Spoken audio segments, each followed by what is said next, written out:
Hello, my dear friends. Welcome back. In this video, we are going to discuss a prominent previous year question. Repeatedly, in the style of question is asked in net examination repeatedly, possibly for 4 or 5 times. They have asked the similar types of question. ரைட்டா? இதை நம்ம ஈஸியாவே discuss பண்ணிடலாம், ரொம்பவே கஷ்டம் கிடையாது. நான் எதை வச்சு கான்பிடென்டா ஈஸியா உங்களுக்கு புரிய வச்சிட முடியும்னு நம்புறேன்னா, already you are very good at regular expression. ஓகேவா? ரெகுலர் எக்ஸ்பிரஷன் பத்தின கடந்த 3-4 வீடியோல நம்ம பேசிக்ல இருந்து அப்படியே கொஞ்சம் கொஞ்சமா ப்ராப்ளம் சால்விங்க வச்சு கான்செப்ட் பில்டிங் பண்ணணும். அதுல நீங்க ஸ்ட்ராங்கா இருப்பீங்கன்னு நான் ரொம்பவே நம்புறேன். அதுல நீங்க ஸ்ட்ராங்கா இருந்தீங்கன்னா இந்த கொஸ்டினை சால்வ் பண்றது ரொம்ப ஈஸி. ஸோ ஃபர்ஸ்ட் நான் என்ன பண்றேன்னா, இந்த கொஸ்டினை உங்களுக்கு ரிலாக்ஸ்டா பொறுமையா எக்ஸ்பிளைன் பண்றேன். எப்பவும் போல தெளிவா நோட்டை போட்டு எழுதிக்கிங்க. அதுக்கு மேல நம்ம பில்ட் பண்ணிட்டு போலாம். ரைட்டா? Okay, listen carefully now. Yes, so என்ன கொடுத்துருக்காங்கன்னா, இவங்க 3 ரெகுலர் எக்ஸ்பிரஷன் கொடுத்துருக்கானுங்க. ரெகுலர் எக்ஸ்பிரஷன் 3 கொடுத்துருக்கானுங்க. ஆர்னு ஒரு ரெகுலர் எக்ஸ்பிரஷன், எஸ்ன்னு ஒரு ரெகுலர் எக்ஸ்பிரஷன், டீன்னு ஒரு ரெகுலர் எக்ஸ்பிரஷன் கொடுத்துருக்கு. ரைட்டா? ஸோ ஆர் என்ன சொல்லுது? A followed by A plus B the whole star. A followed by A plus B the whole star. அடுத்தது எஸ் என்ன சொல்லுதுன்னா, A followed by A star followed by B. அப்புறம் T என்ன சொல்லுதுன்னா, A star followed by B. அப்ப இத பத்தி நம்ம டீடைல்டா ஒரு தடவை எழுதிடுவோம். ஒரு ரெகுலர் எக்ஸ்பிரஷனும் எதை பத்தி பேசுதுங்கிறத ஃபர்ஸ்ட் எழுதிடலாம். அதுக்கப்புறமா நம்ம இந்த கொஸ்டினை சால்வ் பண்ணுவோம். நீங்களே கூட இந்த டாஸ்கா செய்யலாம். இதுல எது லூப்பு எது கான்ஸ்டன்ட் அப்படிங்கறது நம்ம போன வீடியோல பார்த்த மாதிரி நீங்க லூப்பு நார்மல்ங்கிறத போட்டீங்கன்னா ஓரளவுக்கு உங்களுக்கு தெரிஞ்சிடும். ஏ ஸ்டார் பி. சரியா? சோ நான் ஒரு பாஸ் பண்ணிக்கிங்க. இதுல யாரு லூப்பு யாரு நார்மல்ங்கிறத நீங்க போட்டுட்டு திருப்பி வீடியோவை ரெஸ்யூம் பண்ணுங்க. I hope you have completed the task. So this is normal, this is loop, this is normal, this is loop, and this is normal, and this is loop, this is normal. தெளிவா இது புரிஞ்சிருச்சா? இந்த structure எல்லாமே போட்டீங்களா? ஓகேவா? இப்போ இவன் என்ன சொல்றான்னு பாருங்க. ஆர் என்ன சொல்றான்னா, start with A. Say S or no? Start with A. Compulsory எதுல தான் ஸ்டார்ட் ஆகணும்? ஏல தான் ஸ்டார்ட் ஆகணும். அதுக்கப்புறம் ஏபி எப்படி கலைஞ்சு வந்தாலும் எனக்கு பிரச்சனை கிடையாதுன்னு சொல்லிட்டான். ஓகேவா? இவன் என்ன சொல்றான் பாருங்க, இதுவும் நார்மல் இதுவும் நார்மல், நடுவுல லூப் அப்படின்னா இதுவும் கான்ஸ்டன்ட் இதுவும் கான்ஸ்டன்ட். அப்ப என்ன அர்த்தம்? Start with A, start with A, end with B, start with A, end with B, and any number of A's, any number of A's in between. கரெக்டா? கரெக்டா புரியுதா பாருங்க நான் சொன்னது? பாருங்க, ஸ்டார்ட் வித் ஏ, கொஞ்சம் start with A, end with B, start with A, end with B, any number of A's in between. So இது வந்து ரொம்ப கண்டிஷன் அதிகமா ஒண்ணு இருக்கு. ரைட்டா? அடுத்தது இது என்ன சொல்றான்னு பாருங்க. இது என்ன சொல்றான் பாருங்க, நார்மல் கடைசியில தான் இருக்கு. பி கம்பல்சரியா கடைசியில பிரசன்ட் ஆகணும், ஆரம்பத்துல பிரச்சனை இல்லை. அப்ப என்ன அர்த்தம்? end with B, end with B, that is எத்தனை B? 1B and any number of A's, any number of A's at beginning, any number of A's at beginning. இதான் இதோட மீனிங். ஒரு தடவை இதை மட்டும் ரீவிசிட் பண்ணிடலாம். ரொம்பவே முக்கியமான விஷயம். ஆர் என்ன சொல்லுதுன்னா, ஏல தான் ஸ்டார்ட் ஆகும், அதுக்கப்புறமா எத்தனை ஏ எத்தனை பி வந்தாலும் எனக்கு பிரச்சனை இல்லை. Start with A and followed by any number of A's and B's. S என்ன சொல்லுதுன்னா, ஏல தான் ஆரம்பிக்கணும், பில தான் முடியணும், அண்ட் இன் பிட்வீன் எத்தனை நம்பர் ஆஃப் ஏ வேணாலும் வரலாம், பி வரக்கூடாது. எத்தனை வேணா ஏ வரலாம், பி வரக்கூடாது. அண்ட் டி என்ன சொல்லுதுன்னா, எத்தனை நம்பர் ஆஃப் ஏ வேணாலும் ஆரம்பத்துல வரலாம், ஆனா கடைசியில எத்தனை பி மட்டும் தான் வரணும், ஒரு பி தான் வரணும். ஓகேவா? இப்போ ஒரு கொஸ்டின் கேட்கறேன். ஓகேவா? இந்த கொஸ்டினுக்கு ஆன்சர் பண்ணுங்க, கரெக்டா ஆன்சர் பண்ணுங்க பார்க்கலாம். நம்பர் ஆஃப் பீஸ், இன்னும் கரெக்டா சொல்ல போனா maximum number of B's at S. Answer என்ன? Maximum number of B's at S. இந்த எஸ்ல எத்தனை பி மேக்சிமம் இருக்கலாம்? நல்லா பாருங்க, மேக்ஸிமம் நம்பர் ஆஃப் பீஸ் எத்தனை இருக்கலாம்? பாஸ் பண்ணிட்டு பொறுமையா பார்த்து ஆன்சர் சொல்லுங்க. The answer is 1. எத்தனை பி தான் இருக்கலாம்? ஒரே ஒரு பி தான் இருக்கலாம். Question. Max number of bees at T. T ல max number of bees எத்தனை இருக்கலாம்? T ல max number of bees எத்தனை இருக்கலாம்? பாஸ் பண்ணிட்டு ஆன்சர் பண்ணுங்க. T ல max number of bees எத்தனை இருக்கலாம்? The answer is 1. question. Minimum number of A's. Minimum number of A's at R. ஆர்ல மினிமம் எத்தனை ஏ இருக்கணும்? ஆர்ல மினிமம் எத்தனை ஏ இருக்கணும்? மினிமம் எத்தனை ஏ இருக்கணும்? நல்லா பாருங்க. ஒரு ஏ மினிமம் இருந்தே ஆகும். ஸ்டார்ட் வித் ஏ. ஒரு ஏ மினிமம் இருந்தே ஆகணும். Start with A. So the answer is 1. Okay. Suppose நீங்க இனிஷியலா படிக்கிறீங்கன்னா உங்களால இதை டைஜஸ்ட் பண்ணிக்க முடியலன்னா இதை தெளிவா ஒரு தடவை உட்காந்து பொறுமையா ஆராய்ஞ்சு இந்த 3 கொஸ்டினையும் அண்டர்ஸ்டாண்ட் பண்ணிக்கிங்க. இது புரிஞ்சிருச்சுன்னா டிஓசியே முடிஞ்சிருச்சுன்னு அர்த்தம். எல்லாமே உங்களுக்கு கிளியர் ஆயிடுச்சு. This is very very very important topic. சொல்றது புரியுதா? கொஞ்சம் டைம் எடுத்துட்டு படிச்சாலும் பிரச்சனை கிடையாது. நீங்க ரிலாக்ஸ்டா படிங்க. ரைட்டா? சரி, இப்ப என்ன சார் பண்ணலாம்? கொஸ்டின்ல என்ன சொல்லிருக்கான்? திருப்பி கொஸ்டினுக்கு போவோம். L of S is the subset of L of Rங்கறான். இந்த சிம்பலுக்கு பேரு சப்செட். இந்த சிம்பலுக்கு பேர் என்ன? சப்செட். சப்செட்னா என்ன அர்த்தம்னா L of S is the subset of L of R அப்படின்னு என்ன அர்த்தம்னா language of S. language of S இருக்கு பாத்தீங்களா? is smaller than language of R. R விட அது சின்னது. அப்பனா என்ன அர்த்தம்? Sங்கிறது R-க்குள்ள அடங்கிடும். இப்ப நான் R இப்படி போடுறேன்னு வைங்க. இதுதான் R-ன்னு வைங்க. இதுக்குள்ள நான் என்ன பண்ணிடலாம்னா S போட்டுடலாம். ஓகே, R-க்குள்ள இப்ப யார் அடங்கிட்டா? S அடங்கிட்டா. இதுதான் வந்து இதோட மீனிங். ஓகேவா? சரி, இப்ப லாங்குவேஜ் எழுதுனாதான் தெரியும். லாங்குவேஜ் எழுதிடலாமா? லாங்குவேஜ் எழுதலாமாங்க? ஃபர்ஸ்ட் L of R பார்ப்போம். L of R பார்ப்போம். மினிமம் யார் பாசிபிள்னு சொன்ன? மினிமம் நம்பர் ஆஃப் ஏஸ் எத்தனை இருக்கும்?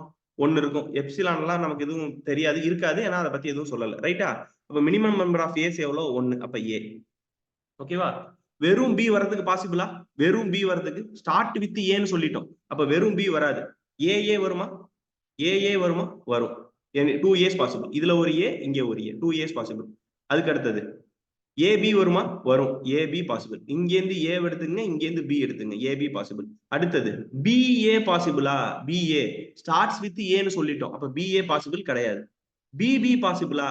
பாசிபிள் கிடையாது. ஏன்னா என்னன்னு சொல்லிட்டோம்? ஸ்டார்ட் வித் ஏன்னு சொல்லிட்டோம். கரெக்டா? அப்ப ஏஏஏ, ஏஏபி, ஏபிஏ, ஏபிபி இது எல்லாமே பாசிபிள். ஆனா பில ஸ்டார்ட் ஆகிற அடுத்த 4 நாட் பாசிபிள். பில ஸ்டார்ட் ஆகிற அடுத்த 4 நாட் பாசிபிள். தெளிவா புரிஞ்சிருச்சா? இதான் விஷயம். அப்ப L of R அப்படின்னு நீங்க எழுதுனீங்கன்னா என்ன சொல்லலாம்னா A possible, AA possible, AB possible, AAA, AAB, ABA, ABB இதெல்லாம் அப்படியே பாசிபிள் ஆயிட்டே வருது. ஓகேவா? L of R இங்க எழுதி வச்சுக்கோம். L of R என்ன பண்ணிட்டோம்? இங்க இப்ப எழுதி வச்சுட்டோம். எனக்கு கொஞ்சம் இடம் தேவைப்படுது, அதனால நான் இதை எரேஸ் பண்ணிக்கிறேன். ஓகேவா? அந்த முக்கியமான பாயிண்ட்டை ஃபர்ஸ்டே எழுதிக்கிங்க. நான் இதை மட்டும் எரேஸ் பண்ணிக்கிறேன். ஏன்னா திருப்பி நான் வந்து அந்த மேல இருக்கிற பாயிண்ட்டை ரீவிசிட் பண்ணணும். அதனால நான் ஃபுல் ஸ்லைடு அழிக்கல. ஓகேவா? ஃபுல் ஸ்லைடு அழிச்சோம்னா திருப்பி நம்ம எழுதணும். 2 பேருக்குமே டைம் வேஸ்ட் ஆயிரும். ஓகேவா? இப்போ நம்ம என்ன பண்ண போறோம்னா L of R எழுதியாச்சு. அடுத்தது L of S எழுத போறோம். ஓகேவா? Are you all ready now? L of S, L of R முடிச்சாச்சு. இப்போ L of S எழுதுறேன். என்ன சொல்றான் பாருங்க? Start with A and end with B with any number of A's in between. அப்ப ஏல ஆரம்பிச்சு பில முடியணும். அப்ப மினிமம் பாசிபிள் ஸ்ட்ரிங் என்னது? ஏபி. அப்ப நார்மலா இதுக்கு ஒரு 1 இதுக்கு ஒரு 1 போட்டு தான் ஆகணும். அப்ப மினிமமே ஏபி. அப்புறம் any number of A's in between. அப்ப என்ன அர்த்தம்? A B possible, A B possible, A B possible. இதெல்லாம் தான் பாசிபிள். கரெக்டா? அப்ப 0 A's, 1A, 0A, 1A, 2 A's, 3 A's in between. ஆனா யார் கண்டிப்பா இருக்கா? AB. Start with A, end with B கம்பல்சரியா இருக்கு. அப்ப L of S ன்னு கேட்டா என்ன சொல்லுவீங்க? AB, AAB, AAAB, AAAB and so on போயிட்டே இருக்கணும். கரெக்டா? L of S எழுதிட்டீங்களா? அடுத்தது பாருங்க.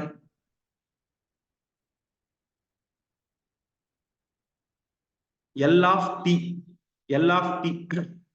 என்ன சொல்றான்? எனி நம்பர் ஆஃப் ஏஸ் ஸ்டார்டிங்ல பி கம்பல்சரி எண்டிங்ல. எனி நம்பர் ஆஃப் ஏஸ் ஸ்டார்டிங்ல பி கம்பல்சரி எண்டிங்ல. அப்ப பிக்கு தான் 1 போடுவீங்க. அப்ப மினிமம் பாசிபிளே என்ன வரும்? பி வரும். அப்ப அப்ப முன்னாடி எத்தனை ஏ வேணா இருக்கலாம், ஒரு ஏ இருக்கலாம்னா ஏபி, 2 ஏ இருக்கலாம்னா ஏஏபி, 3 ஏ இருக்கலாம்னா ஏஏஏபி, 4 ஏ இருக்கலாம்னா ஏஏஏஏபி அண்ட் சோ ஆன் போயிட்டே இருக்கும். அப்ப ஏல ரெஸ்ட்ரிக்ஷன் கிடையாது. 0 A, 1 A, 2 A's, 3 A's, 4 A's அப்படியே போயிட்டு இருக்கு. ரைட்டா? அப்ப எல் ஆஃப் டீனா நீங்க என்ன எழுதுவீங்கன்னா, எல் ஆஃப் டீனா நீங்க என்ன எழுதுவீங்கன்னா B AB AAB AAAB and so on போயிட்டே இருக்கு. ரைட்டா? ரைட்டா? ஓகேவா? இப்ப நம்ம ஒரு கணக்கு பார்ப்போம். நல்லா கவனிங்க. நம்ம ஆல்ரெடி ஆரம்பத்துல இருந்து படிச்சு வந்ததுனால இது எல்லா ஃபெஸ்க்குள்ள இவன்லாம் வர்றான். எல்லா ஃபெஸ்க்குள்ள இவன்லாம் வர்றான். அடுத்தது எல்லா டீக்குள்ள இவன்லாம் வர்றான். ஓகேவா? சோ இங்க நம்ம என்ன பண்ணிருக்கோம்னா மொதல் 3 லெவல், அதாவது 3 லெங்த் ஸ்ட்ரிங் வரைக்கும் தான் எடுத்திருக்கோம். 1 length string, 2 length string, 3 length string. அப்ப 2 லெங்த் ஸ்ட்ரிங், 3 லெங்த் ஸ்ட்ரிங்னா இது மட்டும் தான் இங்க பாசிபிலிட்டி. எல்லாத்தையும் ஒரே ஆர்டர்ல கொண்டு வரும். இங்கேயும் 2 லெங்த் ஸ்ட்ரிங், 3 லெங்த் ஸ்ட்ரிங்னா இது வரைக்கும் வருது. சரியா? இப்ப நீங்களே பாருங்க. இங்க ஏபி இருக்குது, இங்க ஏஏபி இருக்கு. அது இங்க இருக்கான்னு பாருங்க. ஏபி இருக்குது, ஏஏபி இருக்குது. இங்க என்ன இருக்குது? பி இருக்குது. இங்க okay, you can have single B வராது. ஓகே, அடுத்தது ஏபி, இங்க என்ன இருக்குது? ஏபி இருக்குது. அடுத்தது ஏஏபி, இங்க என்ன இருக்குது? ஏஏபி இருக்குது. ஓகேவா? அப்ப நம்ம என்ன சொல்லலாம்? எல் ஆஃப் எஸ்க்குள்ள இருக்கிற எல்லாமே எங்க இருக்குது? எல் ஆஃப் ஆர்ல இருக்குது. Say S R. L of எஸ்ல இருக்கிற எல்லாமே எல் ஆஃப் ஆர். ஃபர்ஸ்ட் அதை பாருங்க. ஏன் சார், எப்படி சார் நீங்க அதை கரெக்டா போய் எடுக்கிறீங்க? இங்க பாருங்க, இதுல 2 தான் இருக்கு, இங்க அம்மா இருக்கு, நிறைய இருக்கு. அப்ப கண்டிப்பா யாருக்கு பாக்ஸ் போட்டா என்ன போடுவீங்க? எல் ஆஃப் எஸ் தானே சின்ன பாக்ஸ்ல வருவாங்க. லாஜிக் படி அதான அர்த்தம். எல் ஆஃப் எஸ் கம்மியா இருக்கு, எல் ஆஃப் ஆர் அதிகமா இருக்கு. அப்ப எல் ஆஃப் ஆர் தானே பெரிய பாக்ஸ். அப்ப நான் என்ன சொல்லலாம்? இந்த ரெண்டுமே இங்க இருந்துருச்சுன்னா, இங்க ரெண்டுமே ஏபி ஏஏபி இங்க இருக்கான்னு பாருங்க. ஏபி இங்க இருக்குது, ஏஏபி இங்க இருக்குது. தென் நான் என்ன சொல்லலாம்? L of S is the subset of L of ஆர்னு சொல்லலாம். சொல்றது புரியுதா? Very very simple idea. First point. Second point பாருங்க. இப்ப திருப்பி நீங்க என்ன பண்ணுங்க? இவனை கையில எடுத்துங்க, எல் ஆஃப் டி கையில எடுத்துங்க. எல் ஆஃப் டீல என்ன இருக்குது? பி இருக்குது, ஏபி இருக்குது, ஏஏபி இருக்குது. இங்க இருக்கிறதுல இவன்ட்ட என்ன இருக்கு? ஏபி இருக்கு, ஏஏபி இருக்கு. ஏபி இருக்கு, ஏஏபி இருக்கு. இவன்ட்ட ஜாஸ்தியா இருக்கு. யார்கிட்ட ஜாஸ்தியா இருக்கு? இந்த 3 தான் இவன்ட்ட எடுத்துக்கிறோம். ஏன்னா 3 லெங்த் ஸ்ட்ரிங் வரைக்கும் தான் எடுக்கிறோம். இவன்ட்ட என்ன இருக்கு? 3 இருக்கு. இவன்ட்ட 2 இருக்கு. அப்ப இங்க என்ன கணக்கு சொல்லுவீங்க? L of S is the subset of L of T னு சொல்லுவீங்க. கரெக்டா? L of R is a subset of L of எஸ்ங்கிற மாதிரி L of S is the subset of L of ஆர்ங்கிற மாதிரி இங்கேயும் L of S is the subset of L of T. அப்ப L of S is the subset of L of T நீங்க சொல்லிடலாம். அப்ப இந்த 2 கண்டிஷன் எங்க மேட்ச் ஆகுதோ அதுதான் ஆன்சர். இப்ப ஆன்சர்ல போய் பாப்போமா? L of S is a subset of L of R. L of S is a subset of L of R. Correct. L of S is a subset of L of T. L of S is a subset of L of T. Correct. அப்ப option 1 correct. ஓகேவா? Option 2 பாருங்க. L of R is a subset of L of S. கண்டிப்பா false. ஏன்னா L of ஆர்ல எவ்வளவு இருக்கு? நிறைய இருக்கு. ஆனா எல் ஆஃப் எஸ்ல எவ்வளவு இருக்கு? ரொம்பவே கம்மியா இருக்கு. அப்ப இது ராங். இது ராங்னா இதுவும் ராங் தான். பட் செக் பண்ணிடலாம். L of S is a subset of L of T. L of S is a subset of L of T. இது ரைட். பட் நடுவுல என்ன கண்டிஷன் கொடுத்திருக்கான்? அண்ட் கொடுத்திருக்கான். And if one is wrong, both are wrong. அப்ப நீங்க என்ன சொல்லிடுவீங்க? if one is wrong, both are wrongங்கிறதுனால இது தப்பு. ஓவராலா இது தப்பு. அப்ப option 1 is the only correct answer. So option A is correct. ஓகேவா? தெளிவா இந்த क्वेश्चन புரிஞ்சிருச்சா? ஓகேவா? Just I will give the recap. L of ஆர்ல என்னென்ன பாசிபிலிட்டி அப்படிங்கறத எழுதுறோம், அதை மட்டும் தனியா எடுத்து எழுதிக்கிட்டோம். எல் ஆஃப் எஸ்க்கு என்னென்ன பாசிபிலிட்டின்னு எழுதுறோம், அதை மட்டும் தனியா எடுத்து எழுதிக்கிட்டோம். எல் ஆஃப் டிக்கு என்ன பாசிபிலிட்டி, அதை மட்டும் தனியா எடுத்துக்கிட்டோம். ரெண்டா கம்பேர் பண்ணோம். 3 அட் இடத்துல கம்பேர் பண்ண முடியாது. ரெண்டா கம்பேர் பண்றோம். எல் ஆஃப் எஸ் எடுத்துக்கிட்டு எல் ஆஃப் ஆரோட கம்பேர் பண்றோம். எல் ஆஃப் டி எடுத்துக்கிட்டு எல் ஆஃப் எஸ் ஓட கம்பேர் பண்றோம். நமக்கு என்ன கன்க்ளூஷன் கிடைச்சிச்சுன்னா, L of S is a subset of L of R. L of S ஏன்னா சின்னதா இருக்கு, இது பெருசா இருக்கு, சோ இது சப்செட்னு சொல்லிட்டோம். இது எகைன் எல் ஆஃப் எஸ் சின்னதா இருக்கு, இது பெருசா இருக்கு, சோ எல் ஆஃப் எஸ் தான் சப்செட்னு சொல்லிட்டோம். ஓகேவா? இப்போ ஒரு சின்ன ஹேக் சொல்லித்தரேன், நல்லா கவனிச்சுங்க. இந்த இடத்துக்கிட்ட என்ன பாக்குறோம்? Start with A. இந்த இடத்துல என்ன பாக்குறோம்? End with B. Start with A end with B அங்க நிறைய கண்டிஷன் இருக்கா, start with A end with B அங்க நிறைய கண்டிஷன் இருக்கா? கண்டிஷன் எதுல ஜாஸ்தியா இருக்கு? நீங்க இதுக்கு ஆன்சரை எனக்கு சாட்ல போடுங்க. கண்டிஷன் யாருக்கு ஜாஸ்தியா இருக்கு? ஆருக்கு டிக்கு கண்டிஷன் ஜாஸ்தியா இருக்கா, இல்ல எஸ்க்கு கண்டிஷன் ஜாஸ்தியா இருக்கா? ஓகேவா? இதுக்கான ஆன்சரை நீங்க கமெண்ட்ல போடுங்க.